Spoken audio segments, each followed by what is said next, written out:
Fundamental and technical analysis పై market analyst Rama Chandra Murthy గారు conduct చేసి online class కి అటెండ్ అయి స్టాక్ మార్కెట్ స్ట్రాటజీస్ పై పట్టు సాధించాలనుకునే వాళ్ళు ఈ నెంబర్ కి కాల్ చేసి వెంటనే మీ రిజిస్ట్రేషన్స్ పూర్తి చేసుకోగలరు. నమస్తే, వెల్కమ్ టు సుమన్ టీవీ. నేను విష్ణు. ప్రస్తుతంతో పాటు బిజినెస్ అనలిస్ట్ రామచంద్ర మూర్తి గారు ఉన్నారు. వారితో మాట్లాడదాం. సార్ నమస్తే. సార్ నమస్తే విష్ణు గారు.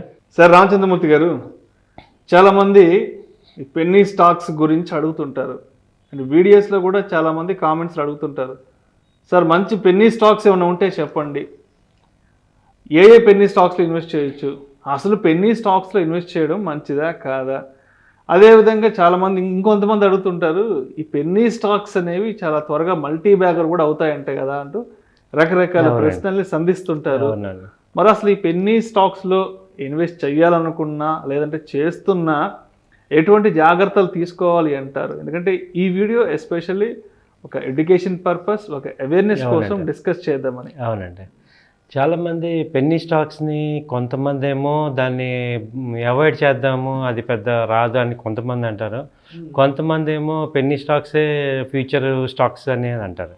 కానీ వాస్తవం ఏంటంటే ఇవాళ మీరు అన్నట్టు ఈ టాపిక్ మొత్తం దాని మీద రిలేట్ తీసుకుంటే ఒకప్పుడు ఇన్ఫోసిస్ కూడా పెన్నీ స్టాకే.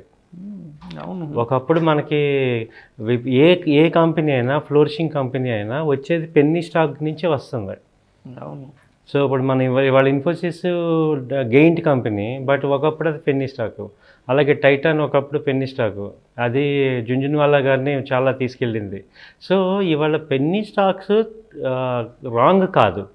అయితే ఇప్పుడు ఏం చేయాలంటే, ఇప్పుడు ఇక్కడ రెండు విషయాలు మనం బాగా గుర్తుపెట్టుకోవాలి. ఒక పెన్నీ స్టాక్ని సెలెక్ట్ చేసేటప్పుడు, ఇప్పుడు మర్రి చెట్టు ఉందనుకోండి, ఆ చెట్టు కింద ఏ మొక్క బతకదు.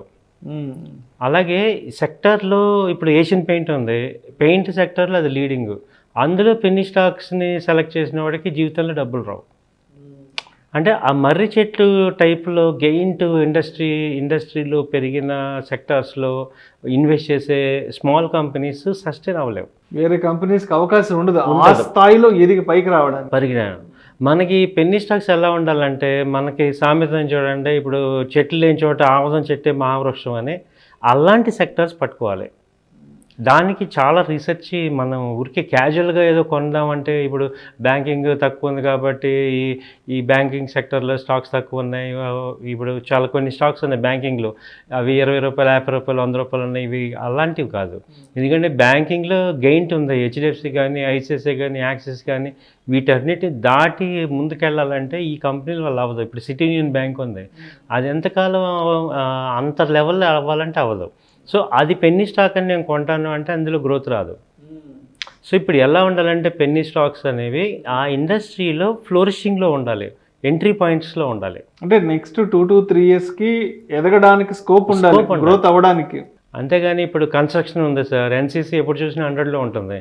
అక్కడ ఎల్ఎన్టీ పెద్ద ఎల్ఎన్టీ పెట్టుకొని ఎన్సీసీ ఎంత ఫాస్ట్గా వెళ్ళగలుగుతుంది? వెళ్ళలేకపోతుంది. అంటే ఏదో చిప్లో వస్తుంది కదా, 50 రూపాయలు, 30 రూపాయలు కొని పెట్టుకుందాం అనుకుంటే అది కరెక్ట్ కాదు. ఒక పక్క లార్సన్ టూబ్రో ఇవి కన్స్ట్రక్షన్ ఇండియాలో ఏ మేజర్ కాంట్రాక్ట్ అన్నా వాటికి వెళ్తున్నాయి. అలాంటి కంపెనీస్ పెట్టుకొని అదే ఇండస్ట్రీలో చిన్న స్టాక్స్ ఎలా ఫ్లోరిష్ అవుతాయి? ఒక ఆర్డర్ దానికి రావాలంటే చాలా కష్టమైపోతాయి. ఎగ్జాక్ట్లీ. సో ఒక ఇన్ఫ్రాస్ట్రక్చర్ వాళ్ళ దగ్గర ఉండదు, వీటితో కాంపీట్ చేసేంత కెపాసిటీ అక్కడ ఉండదు. పెన్నీ స్టాక్ ఎలా ఉండాలంటే నిక్ మార్కెట్లో ఉండాలి, అడుగు అందులో మోనోపోలీ ఉండాలి. ఇప్పుడు సపోజ్ ఎగ్జాంపుల్, ఈ బాటిల్ క్యాప్స్ ఉన్నాయనుకోండి, ఈ క్యాప్స్లోకి ఎవడు రాడు, ఎక్కువ మంది కాంపిటీషన్ రాడు.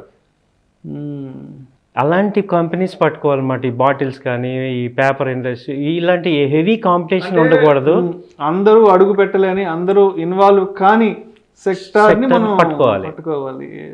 అందులో గ్రోత్ తక్కువ ఉన్నా పర్వాలేదు, కానీ కన్సిస్టెంట్ గ్రోత్ ఉంటే మనకు వచ్చేస్తుంది. ఇప్పుడు ఇలాంటి ఇండస్ట్రీస్ మనం సెలెక్ట్ చేసుకొని వాటిల్లో మనం అలాంటి కంపెనీస్ ఎదుగుదల స్టార్టింగ్, ఇప్పుడు మనకి జొమాటో రీసెంట్గా వచ్చింది, అదొక న్యూ ఇండస్ట్రీలో న్యూ కాన్సెప్ట్లో వచ్చాయి. అది ఓవర్ పీరియడ్ కాంపిటీషన్ తక్కువ వాటికి ఉండదు, తక్కువ ఉంటుంది. కాబట్టి అలాంటి కంపెనీస్ని మనం పట్టుకోవాలన్నమాట. అంతేగాని గెయింట్ ఇండస్ట్రీస్ ఉన్న సెగ్మెంట్లో ఏదో తక్కువ రేట్ ఉంది కదా అని కనుక ఇన్వాల్వ్ అయితే ఎప్పటికీ మనకి మనీ రాదు. చాలామంది ఈ మిస్టేక్ చేస్తున్నారు. అంటే చాలా రీసెర్చ్ చేయాలి. పెన్నీ స్టాక్స్ మనం పట్టుకోవాలి, అది మార్కెట్ లీడర్ అయ్యే స్కోప్ ఉండాలి అంటే మనం న్యూ ఇండస్ట్రీస్ని బాగా అబ్జర్వ్ చేస్తూ ఉండాలి, చాలా నాలెడ్జ్ కావాలి. ఇప్పుడు ఇప్పుడు మొత్తం మార్కెట్ దేని మీద ఎక్కువ ఫోకస్ చేస్తుంది, ఆ కంపెనీస్లో ఏమి ఫ్లోరిషింగ్ ఉన్నాయి. ఇప్పుడు కొన్నిసార్లు ఉన్నాయి సార్. ఇప్పుడు ఆటోమొబైల్ ఇండస్ట్రీస్లో ఒక బోల్ట్లు తయారు చేసే కంపెనీ ఉంది, కానీ ఆ బోల్ట్ ప్రతి కంపెనీ వాడుకుంటారు. అలాంటి కంపెనీస్ మనం పట్టుకోవాలి. ఇప్పుడు మారుతి వాడైనా అదే బోల్ట్ కావాలంటాడు, హీరో హోండా వాడైనా అదే కావాలంటాడు. సో అలాంటి బోల్టులు తయారు చేసే కంపెనీ ఉంటుంది. అవి అందులో కాంపిటీషన్ ఎవడు రాడు. సో అలాంటి మనం అంటే యాన్సిలరీస్ చూసుకొని ఎక్కువగా యాన్సిలరీస్ మెయిన్ టార్గెట్ కాకుండా యాన్సిలరీస్లో మనం బాగా సెగ్మెంట్ వైజ్ అయినవి చూసుకోవాలి. అవి మంచి ప్రాఫిట్స్ ఇస్తాయి. పెన్నీ స్టాక్స్లో వాటికి జాక్పాట్ ట్రేడ్స్ అంటాం. సో అంటే మొత్తంకి ఒక పెన్నీ స్టాక్స్లో ఇన్వెస్ట్ చేసేటప్పుడు కూడా దానికి సరిపడా రీసెర్చ్, చాలా గ్రౌండ్ వర్క్, కంపెనీకి సంబంధించిన మంచి చెడులు, పూర్వాపరాలు అన్నీ చెక్ చేసుకోవాలి. ఏదో 20 రూపాయలకు 30 రూపాయలకు వస్తుంది కదా, డెడ్ చీపులో వచ్చేస్తుంది కదా, దీంట్లో ఈ ఒక 1000 స్టాక్స్ 2000 స్టాక్స్ కొనిపెట్టేసుకుందాం అంటే అవదండి. అది అసలు పద్ధతి కాదు. అది 10 రూపాయలైనా 20 రూపాయలైనా నెక్స్ట్ 2 to 3 years లో ఇది ఎదగడానికి ఎంత స్కోప్ ఉంది అని మనం చెక్ చేసి ఐడెంటిఫై చేయగలగాలి. చాలామంది వాళ్ళు కూడా జిఎంఆర్ కానీ వడాఫోన్, ఐఫోన్ అది 10 రూపాయలు ఉంది అలాగే కొని ఉంటారు, కానీ అవి ఎప్పుడు అంతే ఉంటాయి. అంటే కొంతమంది పర్సెప్షన్ ఎలా ఉంటుందంటే ఇది 10 రూపాయలు ఉంది కదా, తక్కువ డబ్బులకి ఎక్కువ స్టాక్స్ వచ్చేస్తాయని కొంటున్నాం, కానీ అది కాదు చూడాల్సిందే. పెన్నీ స్టాక్స్ కొనేవాళ్ళు ఆ కంపెనీ యొక్క ఫండమెంటల్స్ బాగా చెక్ చేయాలి. అది ఏ సెక్టార్లో ఉంది, అందులో మర్రి చెట్లు ఏమున్నాయి. నీకు మర్రి చెట్లు ఉన్న కంపెనీలో కనుక పెన్నీ స్టాక్స్ కంపెనీస్ ఉంటే సస్టైన్ అవ్వవు. ఎప్పుడు వాడి కింద అవ్వాల్సిందే తప్ప ఉండదు. అలాంటి కంపెనీస్ అసలు అవాయిడ్ చేసేయాలి. సో న్యూ సెక్టర్స్ అయినా అవ్వాలి, లేదు ఉన్న సెక్టర్స్లో వాళ్ళకి సపోర్ట్ చేసేవి కావాలి. సో అలాంటి సెక్టర్స్ మనం తీసుకొని ఆ వాటిల్లో కనుక తీసుకుంటే మీకు మంచి సక్సెస్ అవుతుంది sir. Thank you so much Ramachandramurthy గారు. అంటే ఇన్ని రోజుల నుంచి పెన్నీ స్టాక్స్ అంటే ఏదో తక్కువలో కనిపిస్తుంది కదా, డిమాట్ అకౌంట్ ఓపెన్ చేసి చెక్ చేస్తే సార్ట్ అవుట్ చేస్తే ఏదో 20కి 30కి వస్తాయి, ఒక 5,000 10,000 పెట్టామంటే ఏమో చాలా ఎక్కువ స్టాక్స్ వస్తాయి కొనేసుకోవచ్చు అన్న పర్సెప్షన్లో చాలా మంది ఉంటారు.